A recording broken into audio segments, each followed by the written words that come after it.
We're doing this. Hey, everybody. How's it going? Thanks for being with us tonight. I'm Kim Dion, and I'm really excited to be here for this very special Facebook Live presented by Canadian School of Natural Nutrition. If you don't know me, I'm the editor-in-chief of Vista magazine, which is a national wellness magazine. I'm also a former CSNN grad, and I'm really excited to be talking to you guys tonight and helping to host a Q&A about an important topic in the area of wellness that sometimes can go often overlooked. So hopefully you're not doing that. That's why you're with us tonight, right? And that is the body-mind-spirit connection. First, I want to introduce these two wonderful women who are sitting with me tonight, Audrey McDonough and Emily Thring. They're both, in their own ways, specialists in the body-mind-spirit connection, and that's why we're all here tonight. They're going to be answering some of your questions live, as well as some of the questions that I have myself, and really just having a discussion about why this practice and this knowledge is so important for health and well-being. Now, Audrey is a fellow CSNN grad as well as being an instructor at the school currently, and Emily is the founder and director of the Quiet Company, which is where we are right now, which is the first ever meditation and mindfulness studio in Toronto. Toronto's first, yeah. Amazing, amazing. Okay, Yes. so tonight, like I said, I'm going to be leading the Q&A where we're going to be exploring a lot of different aspects of the body-mind-spirit connection, and we're actually going to experience some of the mindfulness and meditation breath work that you do here in the studio, which will be followed shortly afterwards with a discussion about the physiological impacts of stress and how we can manage that holistically through a lot of different ways with things like setting intentions and positive thinking and that sort of thing. Okay, so no matter where you guys are tuning in from, this is going to be really important stuff. If you've never heard it before, maybe even life-changing for you, dare I say, maybe. So get comfortable, grab a glass of water, a cup of tea, although if you're in Toronto, you're not going to want to do that tonight because it is hot.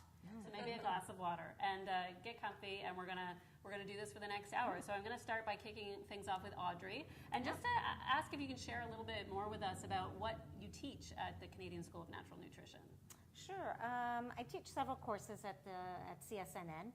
I teach everything from fundamentals of nutrition, symptomology, in other words, how to figure out what everyone needs to do nutritionally. I do teach, of course, the Body, Mind, Spirit 2 class, which is what we're talking about this evening. Very important for all of us to have that in our health practice. I teach preventive nutrition, alternative diets. Wow. So there are several classes that I teach, of course, all around nutrition and how we can really impact our lives greatly by what we put in our bodies. Definitely, and in our thoughts. And yes, exactly, in our minds. Right. And Emily, since we're here in your wonderful studio, founder of the Quiet Company, can you tell us a little bit more about what happens here? Yeah, so we are Toronto's first modern meditation studio. I came into the space when I was going through a transition in my life and found meditation really helpful for me. At the time, I wanted somewhere where I could go meditate, so 7 years later, here we are. We offer 20 plus classes a week, as well as workshops and different longer format content to help people dive into some deeper issues that they want to explore. Everything from present parenting to sound baths, so healing with crystal bowls. And their classes range from 15, 30, and to 60 minutes, so you can fit it in your busy life. Sign me Great up. idea. I need this. I'm so glad we're talking about all of this tonight. I mean, since we are here in the space, do you mind starting things off with just sort of grounding us and centering us with something that might be a typical breathing exercise that would help us sort of reduce and relieve our stress? Yeah, absolutely. So my first suggestion is to find a comfortable seat. I always suggest having your feet flat on the floor, letting your hands rest wherever is comfortable in your lap or together. And we'll go through just a short 1-minute meditation that is really something that can be used in any moment where you're feeling stressed or want to just calm yourself before bed or focus your attention in the morning. So we'll do a breathing technique together. We'll start by closing our eyes. And just take a minute to come inward and feel where you are. And to all the people at home, you're welcome to do this with us. And just observe what's happening in your body. Is there anywhere you're holding tension? We'll start by taking 3 breaths together. Take an inhale, hold it at the top, and exhale, release through the mouth. Let's do that 2 more times. Take an in-breath. Hold and let it go. Last one, big inhale and release. And you're going to start to let your breath flow naturally here. Bring your awareness to the tip of your nose and just feel the air entering and leaving your body. Feel your ribs expand. Feel your belly fill with every in-breath. And the technique that we're going to do together is called box breathing. So I'd like you to envision a box in your mind, equal sides. And we're going to inhale together for 4 counts to make one side of the box. We're going to hold our breath for 4 counts to make the other side. We're going to exhale for 4. And then hold for 4, completing the shape of a box. So you can follow along with that visualization in your mind, or release it and just count your breath. So on your next inhale, I'd invite you to take a breath and hold at the top. Take a breath and hold. And we'll exhale together for 4, 3, 2, 1. Hold 4, 3, 2, 1. Inhale 4, 3, 2, 1. Hold 4, 3, 2, 1. Exhale for 4. And then hold for 4, counting in your mind.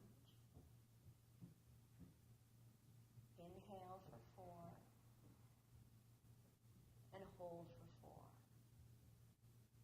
And continue in that pattern, counting your own breath. Every time you notice your mind wandering, every time you find yourself distracted by a sound or a sensation, just begin again with your in-breath, counting to 4.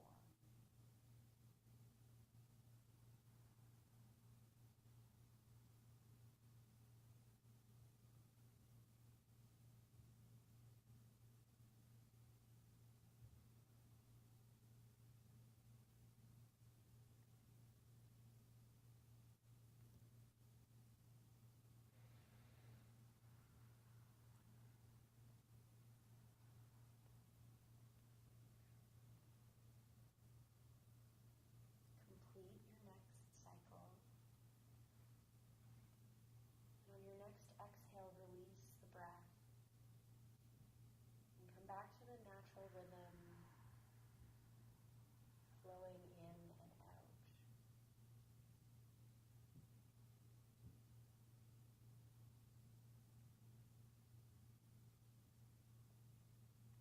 Notice how you feel in this moment.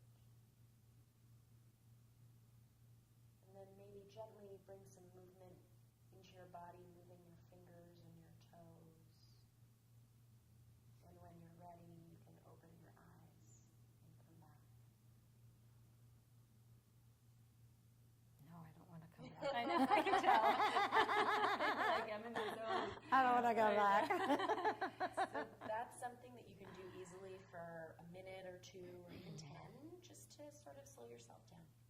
Do you know that I actually, somebody taught me about box breathing a while ago, and I used to have a really high stress job on television, and whenever I would get way up there, I would do that. If I just, you have to just muster the practice to do it, and it really does. It slows everything down. It's amazing. So thank you for bringing us through that. And My pleasure. yeah, I hope that some of you at home followed along and try that next time you're feeling really revved up and stressed out. I also want to take this time to remind everyone at home, please submit your questions. We'll be getting them, and we'll do our very best to answer them live, and we'll just continue to go through there. And I'll be looking at my iPad and getting some cues from I was going to say the universe, but I meant the internet. I meant Facebook. Okay, so let's just dive right into, we're going to touch on and why that worked, and we're going to talk about the physiological processes that are actually happening within us when we're either stressed or using these practices. But Audrey, in your own words, can you explain the body, mind, spirit connection and how those different areas sort of interact and interplay with each other? Yeah, so we all know what body is. We're all physical beings, but there's that component of the mind and our thoughts and how much control that has on us overall, how that affects us on a physiological level. And then we also have the component of the spirit. So our spirituality. So in our bodies are our souls or our spirit, whichever way you want to refer to it. And this is the part of us that always lives on. So when the physical part of us is no longer here, our spiritual self is what passes on and what always remains constant. That makes sense. Do you mean like energy? It is energy. You can look at it as energy because we all are very much energetic beings. So there's that element of energy, and it's our spirit is who we are ourselves. It's not our physical self, but it's our personality. It's what we wish to accomplish while we are here on planet Earth, while we're in our physical form. A lot of times you look at the spiritual side as, why am I here? What is my purpose? What am I intended to do? What lessons do I have to learn in this lifetime? What do I need to accomplish? And what am I contributing as well? So when you talk about the energy, it is our energetic state of being. It's our spirit. It's who we really are. Yeah, a lot of people refer to it as the true self. Yes. Or the higher self, or that self that is the observer of the thinking self. I mean, there's all sorts of different ways to look at it. But essentially, that's what we're getting at when we talk about those three different components and how, but they all affect one another. They don't live by themselves. They're not independent. They're all interconnected. A lot of times when I'm seeing a client, how I'll relate it to my clients, when I get to this portion of the meeting or of the interview, when I'm interacting with my client, is a lot of people don't necessarily grasp the body, mind, spirit aspect. But think of the person, and most of us know someone who at some point in time has gotten really nervous. And when you get nervous, maybe you get a little bit anxious, but maybe you get some upset digestively. Yes. So maybe things don't stay down, or maybe unfortunately someone gets a little bit of diarrhea, for example, when they're upset emotionally. This is a direct impact that our emotions and what we're thinking has on our physiological self. So it's definitely a direct connection that most of us can relate to, unfortunately. I know, but it's so interesting that you just have to put it in those terms for people to have that light bulb moment. Oh yeah, our thoughts and our feelings actually impact our physical selves. Like even crying. Yeah. Yes. You feel sad and water comes out of your eyes. Exactly. And all sorts of other things. But yeah, that's okay. So now we've sort of just touched on that. I do have a question coming in from Cheryl, so I want to get to that. Cheryl says, I find exercising to be amazing for my personal anxiety. Many people have been talking to me about breathing and meditation. Where do you start with this practice? I feel I'm too high energy for meditation, but would love somewhere to start. That's a great question. That is a great question. Yeah. So I think that meditation is a lot like exercise. There are so many different kinds of it. You like exercise, you might like spinning, you might like a HIIT workout, you might prefer yoga. So in meditation, you can try the different techniques and see what works for you. There's everything from chanting mantras, affirmations, to breathing exercises similar to the one that we did before, to walking meditations. And you can have a meditation practice and a mindfulness practice. They go hand in hand, and we'll talk about this a little more as we go. But a great place to start is just to give yourself space to be still. You don't often stop. So when you stop and you breathe, what's coming up up, noticing where you are and sensations is a really good way to ground yourself, because we can't always go. We can't.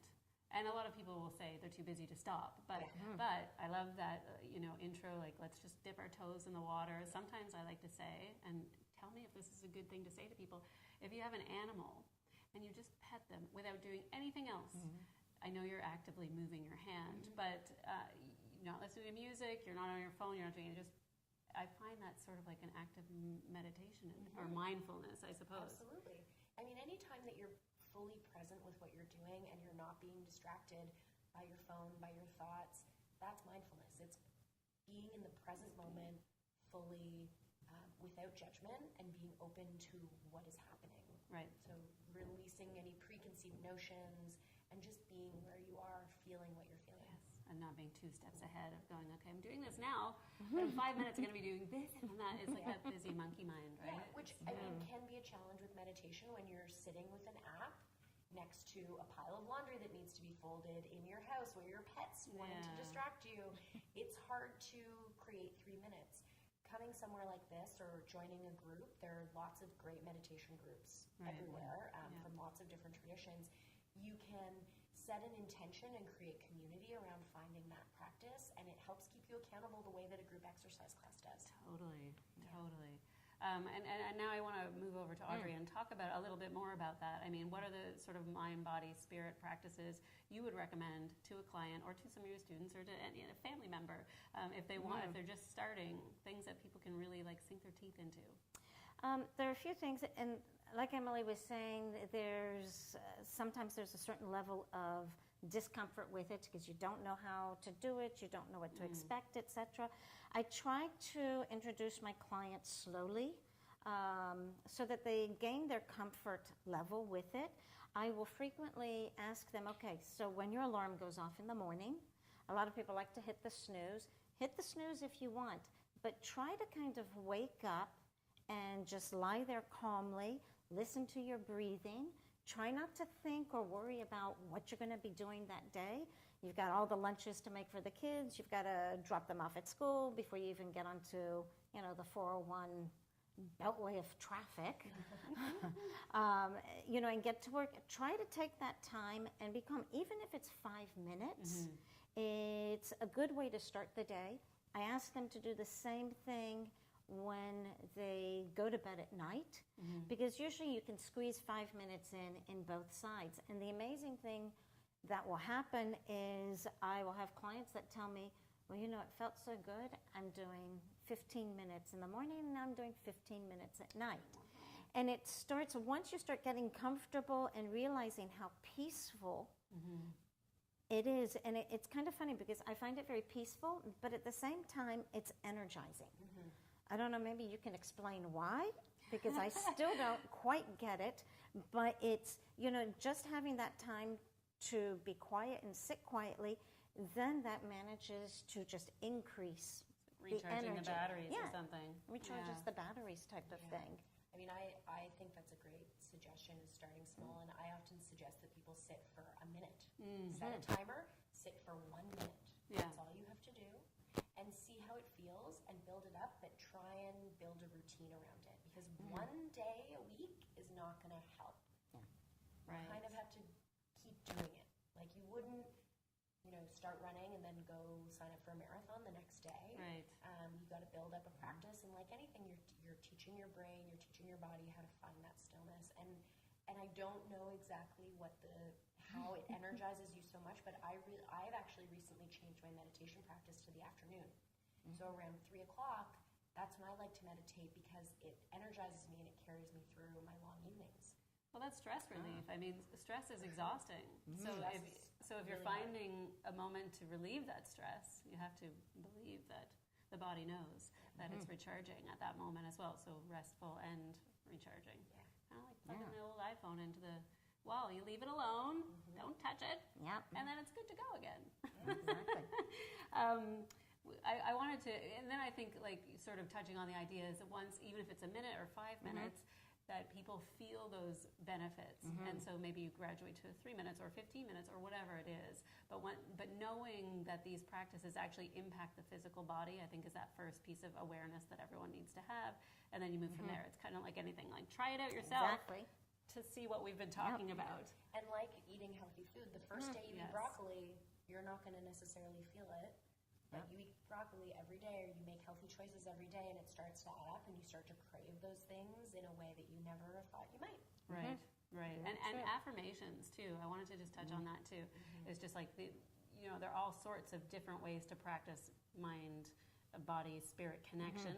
Meditation is one. Breathing is one. Affirmations, if people don't know what affirmations are, or mantras, we just talk about that a little bit? Yeah, so your affirmations are really positive statements that you have formed around something that you would like to change in your life or something that you would like to achieve. I will frequently, laughingly say, okay, we have so much media out there that is bombarding us, all the marketing, buy this toothpaste and, your whole life is going to change. Or do this, that, or the other. That's not true. Whatever it is, you look at all the billboards for the condos, and it's always some young couple or some beautiful young woman. I don't know, do I buy a condo and that's what I look like after? That'd be nice. But it's, as far as I'm concerned, it's kind of my way of brainwashing myself. So media has its way of getting into our mind. I'd rather control what gets into my mind. And if there is something that I want to change in my life, I will form an affirmation around it so that I repeat that on a daily basis. Louise Hay, a lot of us know who Louise Hay is. She's really one of the founders of affirmations, and she found that it really changed her life because she did have, unfortunately, a lot of hardship in her earlier years. And she's written lots of very useful books on it, but her whole idea was you can change anything that you want to change with affirmations, and they're positive statements that do bring about change. Yeah. It's like it's sort of like in the realm of neuroplasticity, even to some extent, where it's, you keep telling yourself one thing and the neurons that fire together, they wire together. And we become more positive people. And then we can get into the whole conversation of positive energy, attracting positive energy and all the rest. But first, I don't want to get ahead of ourselves. I want to go back to, before we address that, is actually addressing what's happening physiologically inside the body when we are in a chronic state of emotional or mental stress. So it's happening, in our minds, but what's happening in here? Because all kinds of stuff is going on. I think it's important to sort of clarify that for people. There's a whole physical manifestation from whatever we're thinking in our mind and then is occurring in our body. And I think if we also understand that physiologically we evolve as humans very slowly. The cockroach is the oldest insect because it can adapt and change its DNA, etc., very quickly. So it survives, for a long time, long periods of time, but it's very small. We're much more complicated. So we used to have stress such as being chased by lions, tigers, or bears.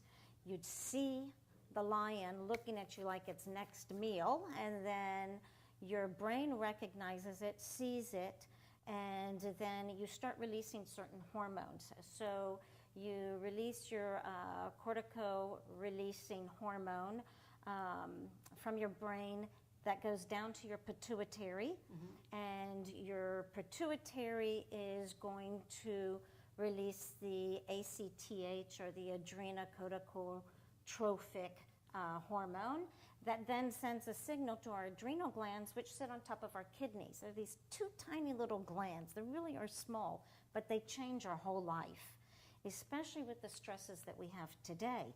So when the ACTH sends the signal down to the adrenals, that causes us to release cortisol, another hormone, which basically, in a nutshell, in a very simplistic form, causes us to release any stored sugar so that we can run to save our bacon. And when that happens, then we release insulin so that we can get the sugar from the bloodstream into the cells, so we have the energy to move forward. So whether you're being actually chased by a lion or you have a stressful situation at work. You are worried about your finances, you're worried about your children, you're sitting on the 401 and just stressed to the max because you're now going to be late for work. It's all the same response in our body. And subsequently, it leads to inflammation in the body because cortisol, although it can initially be anti-inflammatory, over long periods of time, it becomes pro-inflammatory.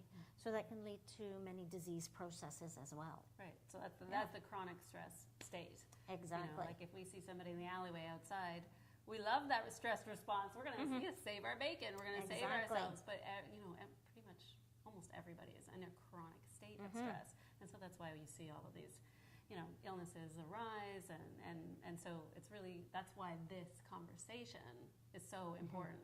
Because without changing anything about the way you eat, this is a tool that you have in your toolbox to dial that back. Exactly. Right. And I know that, when we talk about stress, too, in our lives, you can't change your finances. Sometimes you can't change that maybe you have a crappy boss. There's things that we can change. But, Emily, can you touch a little bit about what you teach in terms of changing our perception to stressful events, the way we look at stressful events? Yeah, absolutely. So think of your mind and your thoughts like a waterfall. So there's constant, like a giant waterfall, there's constantly thoughts cycling through. When we meditate, we slow down, we can see our thoughts a little clearly. It's almost like stepping in behind the waterfall. You're able to get perspective, you're able to find a little bit of stillness and not be in it. And you can, over time, it does take time and getting to know yourself, you can sort of see the thoughts coming and see, okay, that doesn't make me feel good. So I'm not going to engage in those sorts of thought patterns because it takes me down a spiral, start thinking about my crappy boss and I need a new car, but he won't give me a raise, like all of those things that can really get you down and cause stress, that causes, the cortisol to be released and the inflammation and over time really wear us down. So it's less about eliminating stress because it's hard to do, but it's learning how to manage it and develop a relationship with it so that you can sort of see it coming and identify what's going on rather than sweeping it under the rug and not dealing with it or allowing yourself to get really caught up in it. Right. You get to know yourself. Yeah, and like you said, it's a practice. So it's not just like you're going to observe the waterfall the one day and be like magically changed and never be stressed about traffic again. Yeah. It's like constantly bringing yourself back to that state of awareness and being the observer. Yeah, it sort of helps you come back to homeostasis. Yes. Rather than staying in that really stressed out space in your adrenals, like really fired up, you come back a little faster. So instead of getting mad at the guy who cut you off in traffic and carrying that around all day, well, all these things happen because that guy cut me off. You can say, he cut me off, that's okay, I'm going to get where I'm going. Really, everything's going to be fine. This isn't the end of the world. Exactly. And speaking about going sort of down different paths that we can do in our mind, with meditation or awareness, let's talk about positive energy versus negative energy.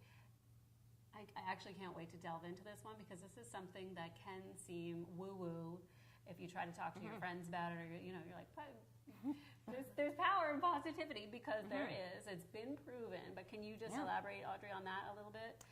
It's funny, now that this is such a big topic today, and like you said, some people are like, ooh, think about when you were a child, or maybe if you have children, and you've read them the story, I think it's called Thomas the Train. I think I can, I think I can, I think I can. So even as children, we are read a story that evolves completely around that, and it's the whole fact that, if we have that confidence, if we know that we can do something, and we keep telling ourselves that we can do it, then the majority of the time, we're pretty successful at doing it, or we don't feel as bad if we don't accomplish it 100%. But take the opposite when you feel like you can't do anything. Not only do you feel horrendous mood-wise, and then physically, you may not have the energy you want, you may be dragging, You may have a hard time motivating yourself, but there's a huge difference between the positive and the negative. And it's much more pleasant to be positive.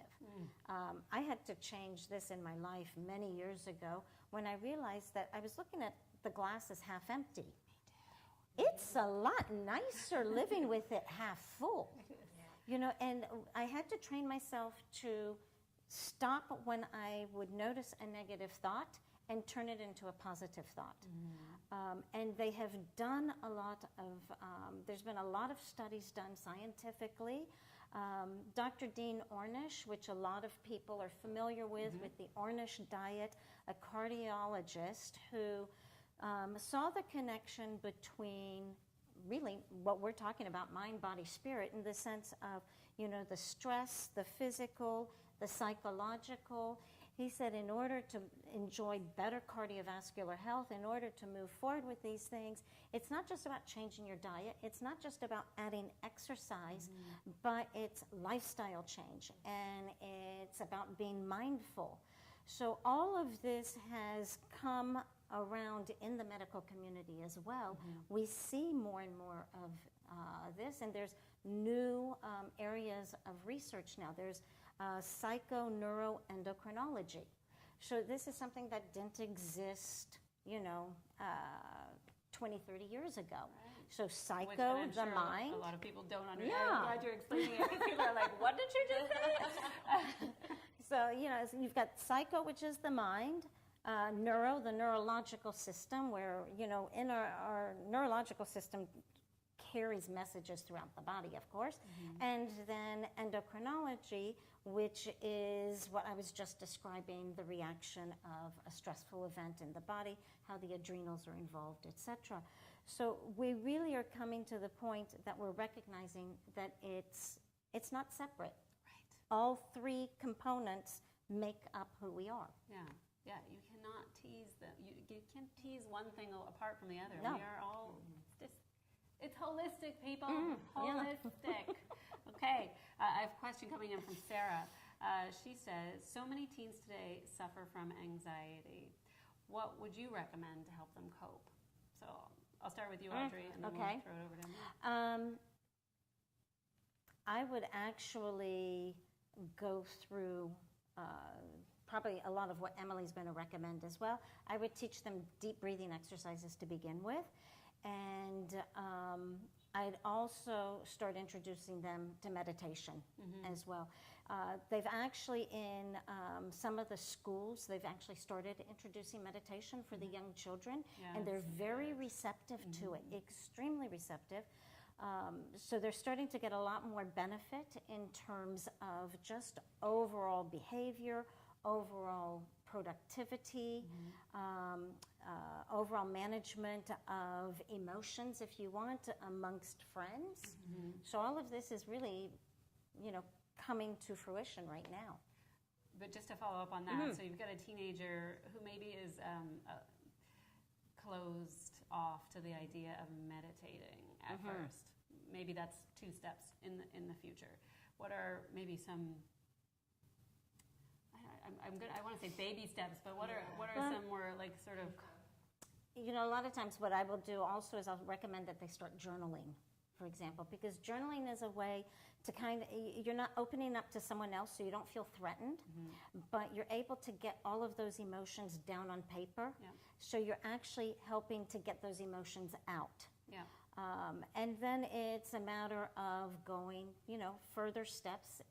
Try to introduce them to that meditation. There are tons of meditations on YouTube that I frequently will send people to, so that they can just start listening to them. And they don't have to do anything other than listen to it, and then they become very engaging after an amount of time. Or even a podcast. There's so many great podcasts and lots of young people who are turning to meditation and sharing their experiences, like not necessarily peers, but younger people, that celebrities or whatever that you know, teenagers can identify with. I think yoga is a really great way to get teens into their body and out of their head. And it doesn't need to be like a really slow yoga. It can be something a little faster. But you know, I think also trying to talk to them about empathy and resilience and sort of teaching those lessons. And even if a kid's not struggling with it, anxious mind, it's a good lesson for everyone, right? Like, we're all human, treating people the way we want to be treated and being inclusive.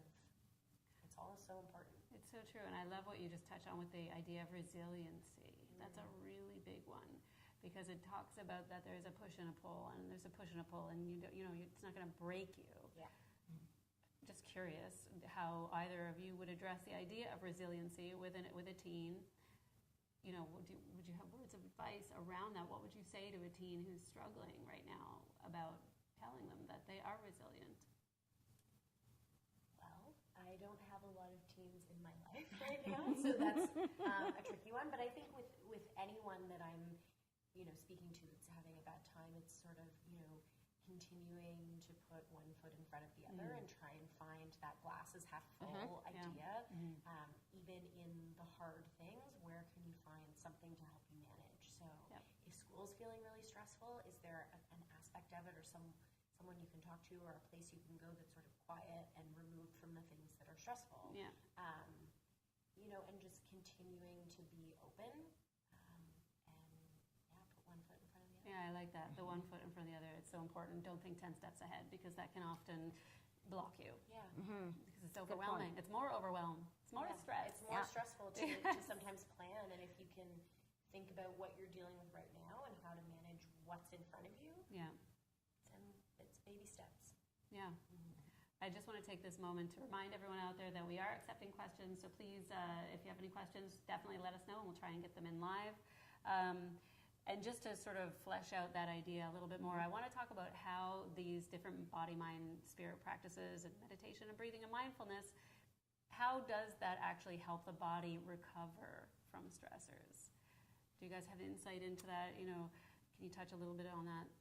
Yeah, so when you take that moment to just stop and to kind of basically calm down, whether it is finding your breath, because I'm a huge fan of deep breathing, because I find that just calms me right down.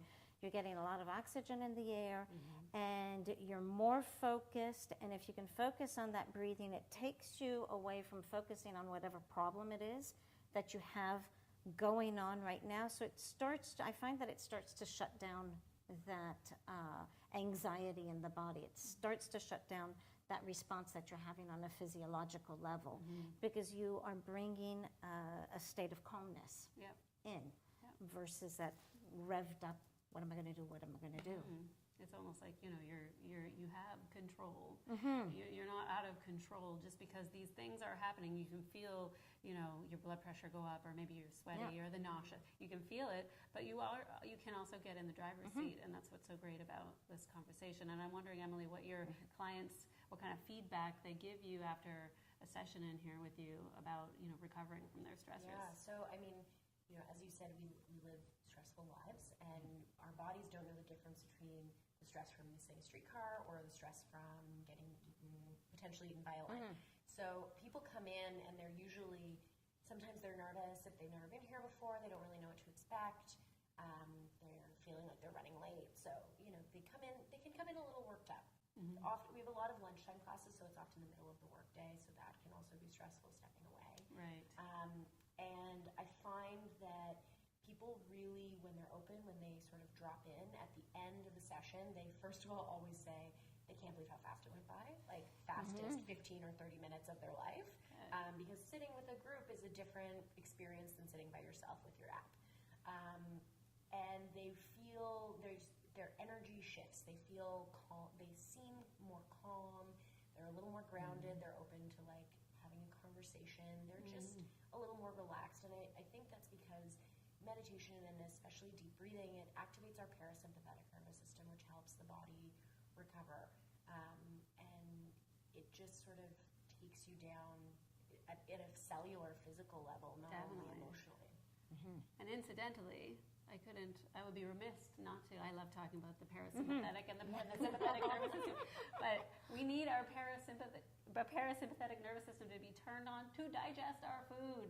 Exactly. You know, like it's rest and digest mode. That's not going to happen if we're like, so, you know, I'm going to give this 30 seconds and just we all are talking the same language here, but, you know, if you're not digesting properly because you're chronically stressed out, the problems, the inflammation, the bloating, the everything that sort of trickles down from there. So it's just as simple as turning on that parasympathetic nervous system, getting your digestion revved up, especially at lunchtime, so that you can eat and actually digest that beautiful food that you're putting in there.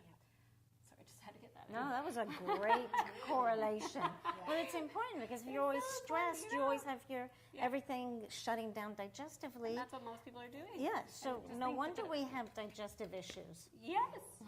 Oh, no wonder. It's a I mean, if we no-brainer. could even just take 3 deep breaths, if you could be super simple about trying to rev up your digestion and bringing this mind, body, spirit connection into it, take 3 deep breaths before you eat your meal.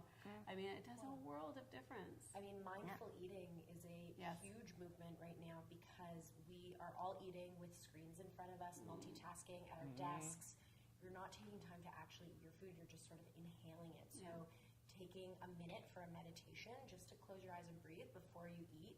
And my favorite thing to do is monotasking. I do like one thing at a time because otherwise I get nothing done. So sitting down with my food, actually eating it, especially if I've taken time to prepare a beautiful meal or if I've paid a lot of money for a beautiful meal, to enjoy it and not feel like it's just sliding away. No, your $15 green juice or smoothie juice we could digest probably a bit better. But, you know, a nice, beautiful salad that you're like, I'm being really healthy, but I'm super stressed out, so I'm actually not digesting any of this wonderful food, and so it's kind of like you're not doing yourself any favors. Nope. I have a question from Susan, and it's a great one. She says, is there a correlation between IBS and stress? Oh, Susan.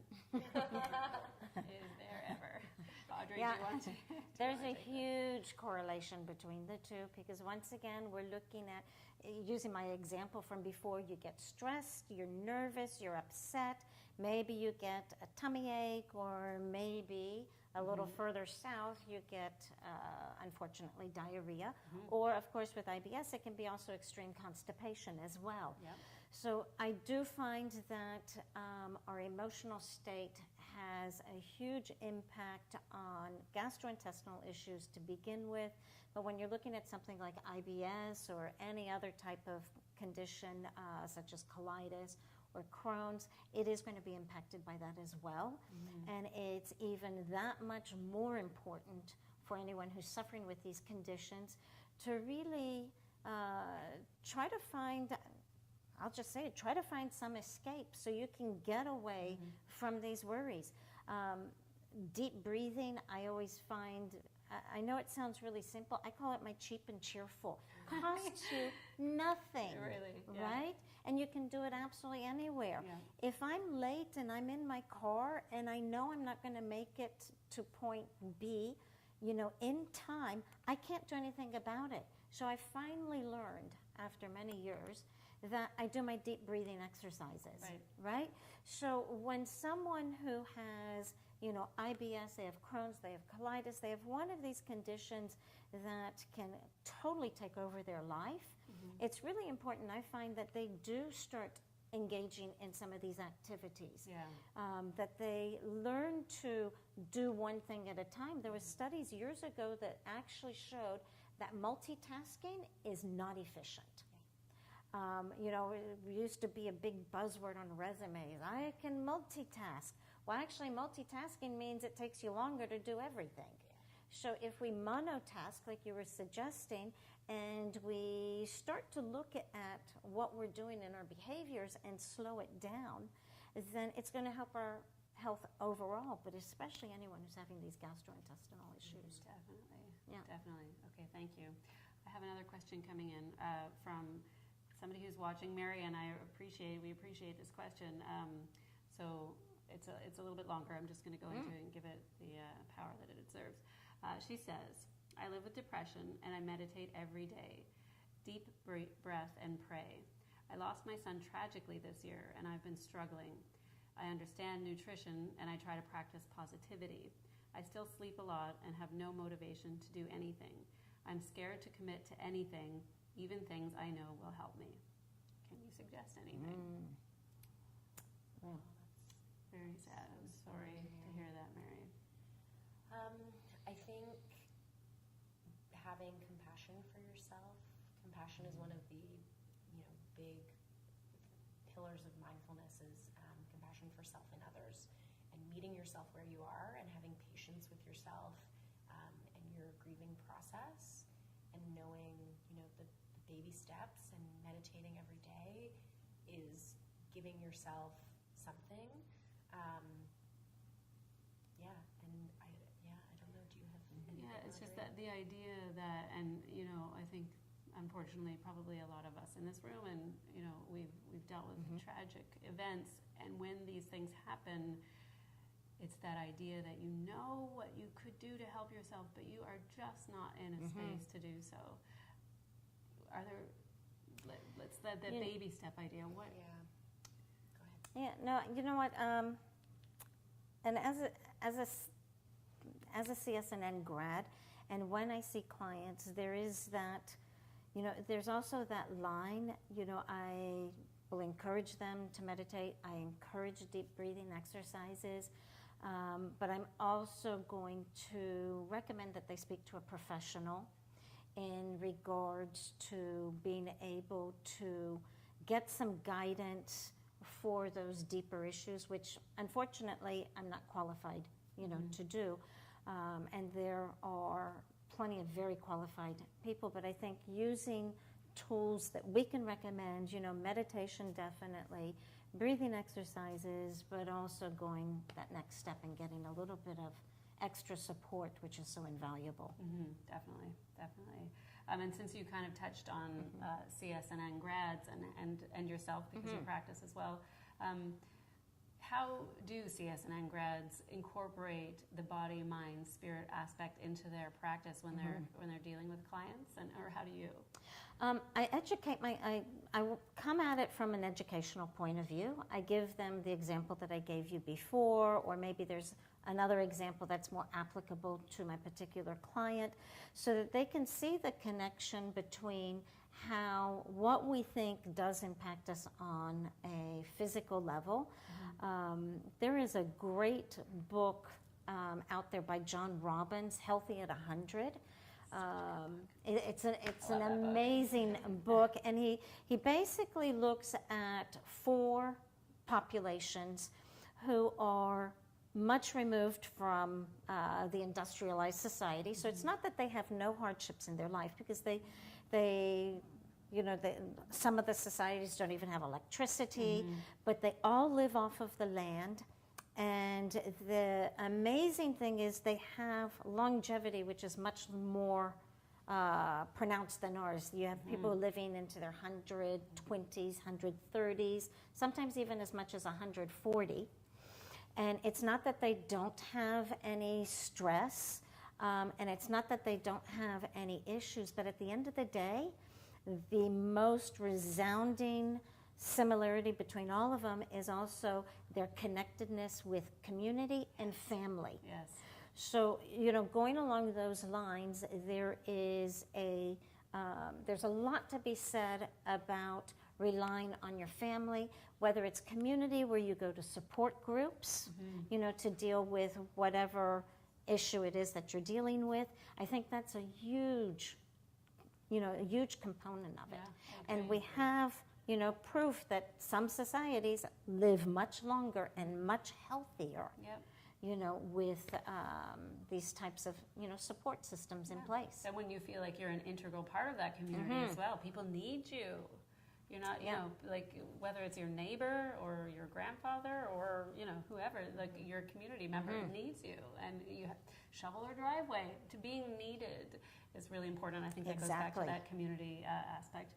We have a couple of questions coming in here. I'm going to start with Deanne, and I could give this to you, Emily. She says, what are great tips to avoid distraction during meditation?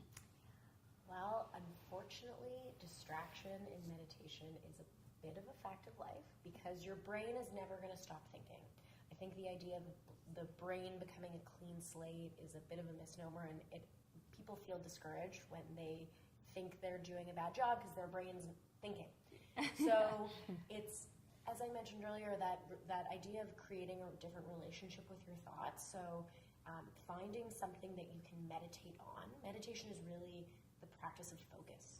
So whether it's a mantra or an affirmation, whether it's your breath, so using the box breathing that we did, or there's lots of other breath techniques. Even just sitting and noticing your breath coming in and out, focusing on that, and every time you get distracted, just bringing yourself back, because that's where you build this habit and this resilience and this commitment to the practice that really is what changes your brain. It's like a muscle. Yeah. You're like working that meditation muscle, the mindfulness muscle. And I also try to remind myself, because I'm one of those people who's like, oh, Kim, you thought of something, and I'm hard on myself. Yeah. And so I try to not just bring it back to the breath or whatever, but say it's okay that you had that thought. Yeah. You know, it's like don't. Yeah. You observe it like a cloud. There's that thought, and then try to move on instead of being. I think we're all really hard on ourselves. Yeah, it's sort of, imagine if you're new to meditating. Imagine like a Coke can that's been shaken up. If you're walking around with all these thoughts in your head, the second you sit down, the second you create a little space, it's like opening the lid of a pop can. It all just bubbles to the surface. So there can be a little bit of that beginner brain, sometimes it's called, where people feel like they have a lot of thoughts, and it's just that continued practice of breathing through it, of gently bringing yourself back, of knowing that you're starting out and having some compassion for yourself. I love the pop can analogy. It's really great. We have a question coming in. I know we just have a few minutes left, so I want to get to as many questions as we can. Glenn asks, and I'll give this to you, Audrey. Can people who have ADD or ADHD benefit from meditation? Most definitely, yes. When you're talking about ADD, ADHD, OCD, all of these conditions, you're really talking about a supercharged mind. It's very active, and our mind is like anything else. If you're going to run a marathon, you go out and train. We should be able to train our mind as well, and I truly believe with the meditation, with deep breathing, practicing these exercises on a regular daily basis is going to help actually calm down the mind and quiet the mind, and can also help with focus of the mind as well. Emily can probably talk also a lot more about this than I can, but there's mindfulness-based meditation as well, and sometimes they start with just focusing on one point, having one focal point, so that you can just, concentrate the whole mind on that one point. And I think that's a starting place where you can start to quiet the mind, most definitely. Do you, in your classes, do you have, I assume you have so many different types of classes, but there are the kinds where, you bring yourself from your toes to your ankles to your calves, and a body scan in certain classes. There are certain classes where we do different breathing techniques, or mindfulness, bringing yourself into the present moment.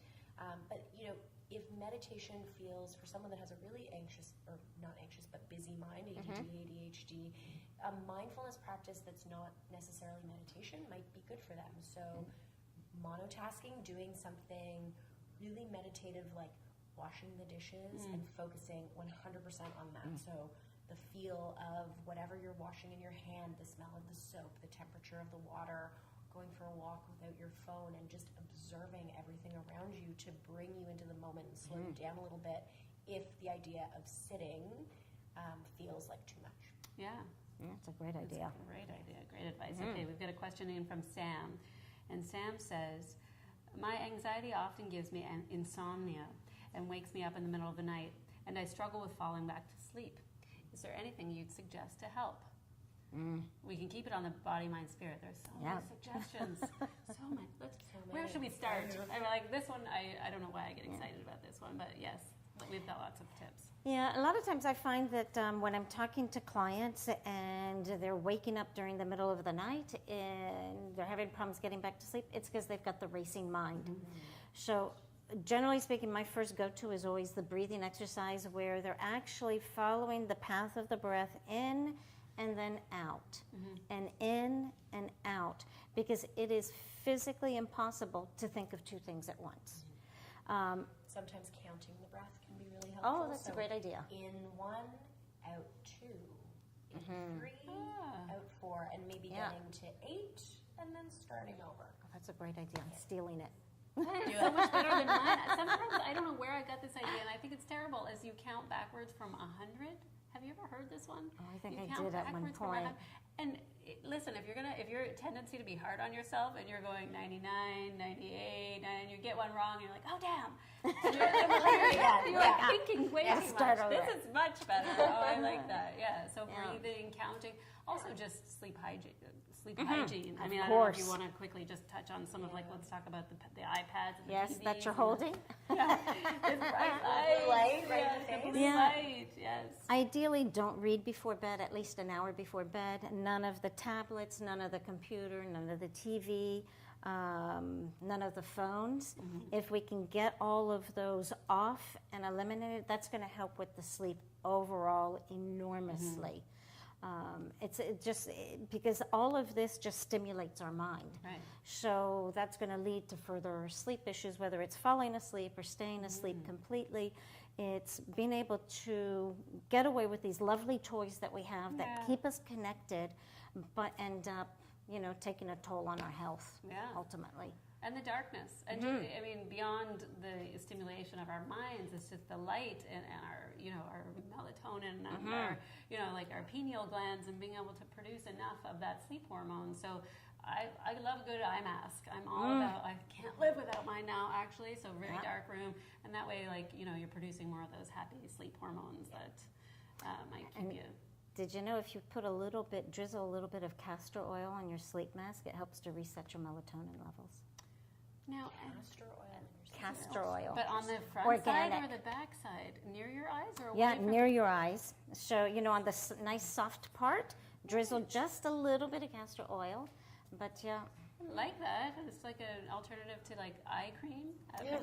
well, it's supposed to be good for hair growth, so eyelashes and eyebrows. Well, There you go. And So I that's killed two birds with one stone. stone. All right, we've got just a few minutes left. I do want to get to another question coming from Lindsay. She says, I may have missed this earlier, but where do you even start if you've never meditated? I've heard the app Headspace is a great start. Would you avoid meditation apps? No, I definitely wouldn't avoid meditation apps, but I always encourage people to try different things. I think it's really easy to download an app on your phone. It's very hard to get consistent with that habit. Going to a group can just sort of help keep you honest and committed to the practice. You've put some time and money against it. You've got that intention of going. You're more likely to do it. But I think starting with an app like Headspace or Calm is another really good one. Yeah. There's one called Meditation Studio that's also great. And Meditation Studio has a variety of different instructors that range from Zen Buddhist monks to really modern sort of loving kindness meditations. And they actually also have courses for people who are dealing with challenges. So parents, like mindful parenting, 8 weeks on that. They do courses for first responders, teachers, people that have stressful things happening in their lives. So Meditation Studio is a great one because you can try lots of different things and find a practice that resonates. And their meditations range from 2 minutes to 30 minutes. And it's so great. It's like you just have so many tools in the toolbox. I think what's really important that we've done here today, just in terms of if anyone's tuning in and they have these initial questions, is it can take all sorts of different forms. And it could start with 30 seconds. You could do the 30 minutes. You could do an hour. But not to avoid it because you feel like it's not within your reach. Yeah. I have a friend who meditates when she takes her kids to daycare, she drives to work, she parks her car in the parking lot, and she has a little essential oil ritual, and she does a 5-minute meditation in her car before walking into her office. safely Right. parked, Right. but like Yeah. that's where she fits it in, and that's what she's found works for her. She does it 5 days a week. Right. She's in that parking lot, so she's just created a little ritual around it to help keep her centered and consistent. Right. So like Lovely. even if it's one thing, if you guys are watching tonight and it's just one thing you do tonight, 30 seconds. I like the dish Yeah. brushing your teeth. Yeah. Maybe when you're brushing your teeth, you're really like taking in the smells or feeling what the bristles feel like in your mouth, like simple things like that. Just see how it feels. Yeah. Dip your toe in. Yeah. Or your tongue. Toothbrush analogy. I don't know. Anyway, dip your toothbrush in. I'm not sure. Anyway, try it out. I think these are all very great, useful, amazing tips. And also to thank you for giving us a little bit more of an understanding of what's at play inside the body, Right. so that we can really wrap our heads around why the body, mind, spirit connection is such an important aspect for us to be bringing into our wellness routine, whatever that is. I think we're probably getting very close to wrapping it up. Yeah, we are. This was so fantastic. I've had such a great time with you guys. Thank you so much thank for you. sharing your wisdom, your Nice to knowledge, meet you. insights. And thank you guys so much for tuning in. I hope you've enjoyed what you've learned and a couple of my cheesy jokes along the way. Now, if there was a question that you asked but we didn't address it here live, don't worry. You can go on to the CSNN National Facebook and direct message those questions, and a CSNN professional will answer those for you, so fear not. Also, this Facebook Live broadcast will be sort of recorded and played up on the news and events page of the school's website, which is csnn.ca. And I think I've covered everything. Yeah, Audrey, Emily, thank you so much. Thank you. You can. Breathe deep, brush those teeth, and be well. See you later.